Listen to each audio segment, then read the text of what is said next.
Hello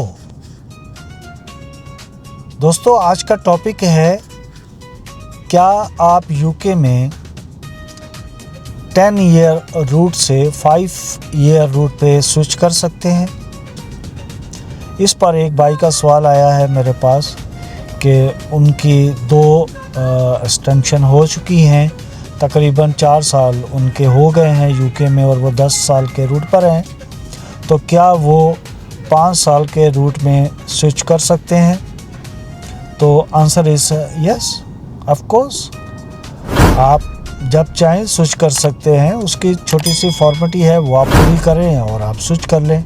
लेकिन 5 year के root पे स्विच करना इस वक्त आपके केस में मुझे कुछ मुनासिब नज़र नहीं आ रहा, क्योंकि आप ऑलरेडी 2 एक्सटेंशन ले चुके हो, यानी तकरीबन 4 साल आप गुजार चुके हो।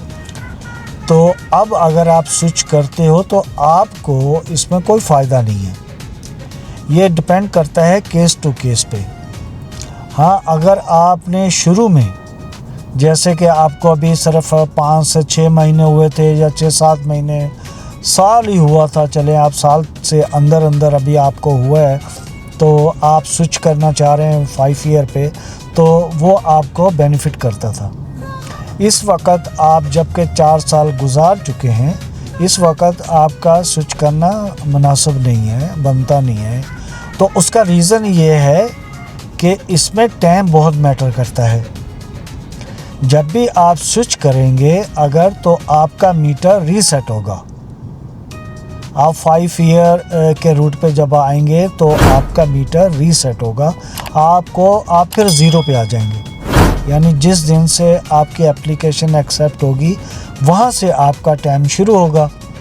तो आपके जो पिछले 4 साल आपने गुजारे हैं वो ज़ाया हो गए, तो फिर दोबारा से आप वहाँ से 5 साल आपके शुरू होंगे और आपको 5 साल पूरे करने होंगे। उसके बाद आप ILR की एप्लीकेशन करेंगे। तो इसलिए आपके केस में तो ये सूटेबल नहीं है कि आप इसको स्विच करें।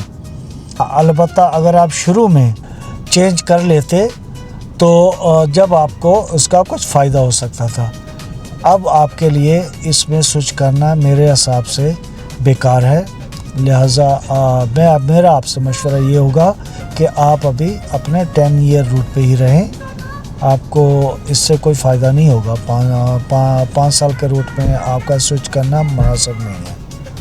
तो उम्मीद है आपको आपका सवाल का जवाब मिल गया होगा। Thank you.